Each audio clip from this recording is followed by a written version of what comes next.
വീട്ടിൽ എപ്പോഴും ഉള്ള ചേരുവകൾ വെച്ചിട്ട് ചെയ്തെടുക്കാൻ പറ്റിയൊരു പലഹാരമാണ് കിണ്ണത്തപ്പം. വായിലിട്ടാൽ അലിഞ്ഞു പോകുന്ന തരത്തിലുള്ള ഒരു കിണ്ണത്തപ്പാണ് ഇന്ന് നമ്മളിവിടെ ചെയ്തെടുക്കുന്നത് കേട്ടോ. നമ്മുടെ സാധാരണ ചേരുവകൾ വെച്ചിട്ടാണ് ഇത് ചെയ്തെടുക്കുന്നത്. അതുകൊണ്ട് തന്നെ എല്ലാവർക്കും ചെയ്യാവുന്ന ഒന്നുകൂടെയാണ്. നമുക്ക് എങ്ങനെയാണ് ചെയ്യുന്നതെന്ന് നോക്കാം. ഞാനിവിടെ 300 ഗ്രാമോളം ശർക്കര എടുത്തിട്ടുണ്ട്. അതിലേക്കൊരു 1/4 കപ്പോളം വെള്ളം ഒഴിച്ചിട്ട് നമുക്കിതൊന്ന് ഉരുക്കി ഇതൊന്ന് മാറ്റി വെക്കണം കേട്ടോ. ഇതൊന്ന് ചൂടാറട്ടെ, അതുവരെ അത് അവിടെ നിൽക്കട്ടെ. ഇനി നമുക്ക് വേറെ പാൻ എടുക്കാം. ഏത് പാത്രത്തിലാണോ നിങ്ങളിത് തയ്യാറാക്കുന്നത് ആ പാൻ തന്നെ എടുക്കുക കേട്ടോ. ഇതിലേക്ക് 1/4 കപ്പോളം അരിപ്പൊടി ചേർത്ത് കൊടുക്കുക. ഞാൻ പത്തിരി പൊടിയാണ് കേട്ടോ എടുത്തേക്കുന്നത്. ഇതിലേക്ക് 2 കപ്പ് രണ്ടാം പാലാണ് ചേർത്ത് കൊടുക്കുന്നത്. അതുകൂടെ ചേർത്ത് കൊടുത്തതിന് ശേഷം ഇതൊന്ന് കട്ടയില്ലാണ്ട് ഒന്ന് നമ്മൾ കലക്കി റെഡിയാക്കി വെക്കുക കേട്ടോ. അരിപ്പൊടി കട്ട ഉണ്ടാവുമല്ലോ, അപ്പോൾ അതൊന്ന് കട്ട പോക്കിയിട്ട് വെക്കുക.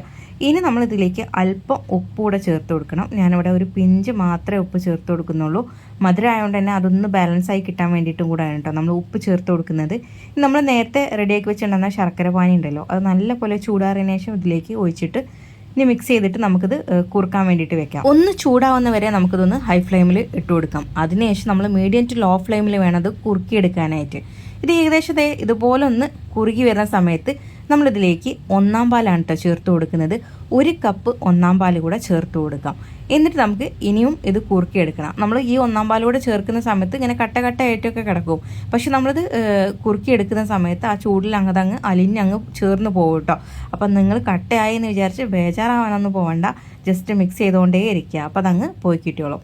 ഇനി നമുക്കിതിലേക്ക് ഫ്ലേവറിന് വേണ്ടി ഒരു 1/2 ടീസ്പൂണോളം ഏലക്കാപ്പൊടി ചേർത്ത് കൊടുത്തിട്ടുണ്ട്. ഇനി നമ്മളിതിലേക്ക് ഇടവിട്ടിട്ട് വേണം നെയ്യ് ചേർത്ത് കൊടുക്കാനായിട്ട്. ഞാനിതിലേക്ക് മൊത്തത്തിലൊരു 4 ടേബിൾ സ്പൂണോളം നെയ്യ് ചേർത്ത് കൊടുത്തിട്ടുണ്ട്. നമ്മൾ എത്രത്തോളം ചേർക്കുന്നോ അത്രയും ടേസ്റ്റ് ഉണ്ടാവും കേട്ടോ. എന്നിട്ട് നമ്മളിത് ഇതുപോലെ അങ്ങ് കുറുക്കിയെടുക്കുകയാണ് ചെയ്യുന്നത്. ഇതിലേക്ക് കടിക്കാൻ കിട്ടാൻ വേണ്ടിയിട്ട് നമ്മളിതിലേക്ക് ഒരു ചേരുവ കൂടെ ചേർത്ത് കൊടുക്കുന്നുണ്ട്. അത് കടലപ്പരിപ്പാണ്.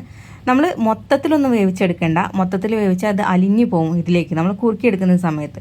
അപ്പോൾ ഏകദേശം ഒരു പകുതി വേവാക്കിയിട്ട് വേണം നമ്മളിത് വേവിച്ചെടുക്കാനായിട്ട്. കടലപ്പരിപ്പും കൂടെ ഇട്ടതിന് ശേഷം ഇനി നമുക്കിത് നന്നായിട്ടൊന്ന് കുറുക്കി നല്ല പോലെ കട്ടിയാക്കി എടുക്കുകയാണ് ചെയ്യാനുള്ളത്. നെയ്യ് ഇടയ്ക്കിടയ്ക്ക് നിങ്ങൾ ചേർത്ത് കൊടുക്കുക കേട്ടോ. എല്ലാ നെയ്യും കൂടെ ഒരുമിച്ച് അങ്ങ് ചേർത്ത് കൊടുക്കേണ്ട. ഇടവിട്ടിട്ട് അങ്ങ് ചേർത്ത് കൊടുക്കുകയാണ് ചെയ്യാനുള്ളത്. ലാസ്റ്റും ഞാൻ കുറച്ചുകൂടെ നെയ്യ് ചേർത്ത് കൊടുത്തിട്ടുണ്ട്. ഇപ്പോൾ കണ്ടല്ലോ, നെയ്യൊക്കെ നല്ല പോലെ തെളിഞ്ഞ് വന്നിട്ടുണ്ട്. അപ്പോൾ നമ്മുടെ ഇത് റെഡി ആയിട്ടുണ്ട്. ഇനി നമുക്കിത് ഷേപ്പ് ആവാൻ വേണ്ടിയിട്ട് ഒരു പാത്രത്തിലേക്ക് മാറ്റി കൊടുക്കണം. നിങ്ങൾ ഏത് പാത്രമാണോ എടുക്കുന്നത് ആ പാത്രം ഒന്ന് നെയ്യ് തടവി വെക്കുക കേട്ടോ.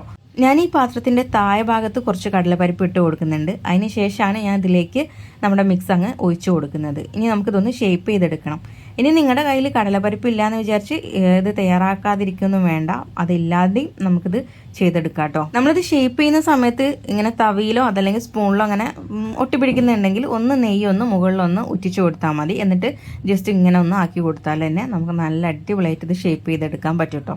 നല്ല പോലെ ചൂടാറാൻ വേണ്ടിയിട്ട് വെക്കുക കേട്ടോ. നന്നായിട്ടൊന്ന് ചൂടാറട്ടെ. നല്ല പോലെ ചൂടാറിയതിന് ശേഷമാണ് കേട്ടോ നമ്മളിത് കട്ട് ചെയ്തെടുക്കുന്നത്. ചൂടാറിയാലാണ് ഇത് ശരിക്ക് അത് നല്ല കട്ടിയായിട്ട് വരുള്ളൂ. ഇപ്പോൾ കണ്ടല്ലോ, നമുക്കത് പെട്ടെന്ന് തന്നെ അതിൽ നിന്ന് ഇങ്ങനെ വിട്ടിച്ച് കൊടുക്കാൻ വേണ്ടി പറ്റുന്നുണ്ട്. അത് നല്ല പോലെ ചൂടാറിയതിന് ശേഷം ആകുമ്പോഴാണ് അങ്ങനെ ആവുന്നത്.